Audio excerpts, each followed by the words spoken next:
I used to think there was no such thing as a dumb question. But then, many years ago, I became a new teacher and realized that's not the case. After long days of teaching, I found myself exhausted being asked the same questions over and over and over again. And what I realized is that I wasn't dumb, my students weren't dumb, but I had dumb systems that needed to be replaced or reinvented. And once I did that, I found myself having a lot more energy to focus on the things that really mattered as a teacher. So if that's where you're at right now, this video is for you. I'm Annie and this is Educator University, and we're talking about 3 questions your students should never be asking you and how to solve it if they are. The first question that students should never be asking you is, what are we doing today? And if they are, here's how you solve it. Make sure you have your learning target in the same spot every single day. That can be on your slides or on the board. Make sure it's current and easy to read. And when students come in and ask you this question, you can either say, look at the board, or you can go ahead and point to where it is on the board. Not only does this help you not to have to answer this question so many times in a day,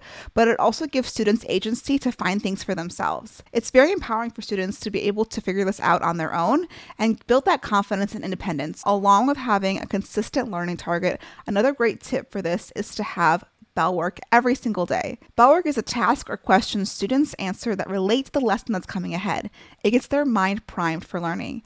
And if the word bell work or learning target are new to you, go ahead and click on my videos above here. I will link because it goes into more depth on what these are. The next question students should never be asking you is, can I have a pencil? If you don't want to be asked that question over and over again, create a system for your pencils where students can access it independently. There are a ton of systems out there, and I'll link some pictures here of things that I've seen, but just figure out a system that works for you, explain it to students, and then have them be the ones to access the pencils, sharpen them, put them back. Make them responsible for that part of their learning. Now, I've also heard of teachers who do not offer pencils, so that's something that is an option too. I'm not saying that's the right option or the wrong option, but I have teachers who I know as well who say to the students in the beginning of the quarter, I do not give pencils, so bring your own. There is no way that I can say what the right or wrong answer is, but I will say whatever you choose, be decisive and communicate to students. And again, if you're going to have pencils available, create a system where you're not constantly being asked for them, because it can be tiring to be constantly asked about supplies. And this extends not just to pencils, but to all your supplies in your classroom. The more you can create systems for students to check things in and out in a way that allows them to have their responsibility, it really helps them prepare for life and keeps your classroom running smoothly without you having to always be managing every single aspect, every single moment of the day.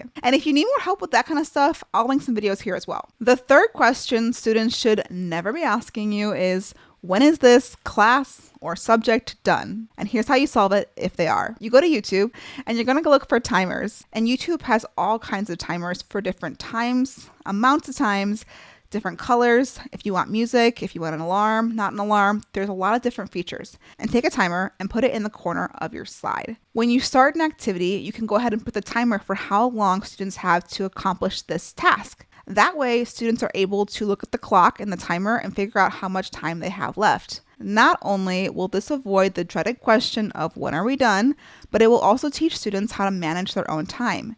They can use that timer to assess how much time they have to do for the activity, and also allows them to see if they have time to do extra things, or if they can pull out a book, or if they should just wait until we're done. Those are the 3 questions that I think students should never be asking you, but I'd love to hear from you. I'm curious to hear what you're doing in your classroom to avoid these unnecessary questions and keep your teacher calm. And if you're looking for more calm in your classroom, check out this video where I talk about how to manage behavior so you can have the best class. I'll see you in the next video.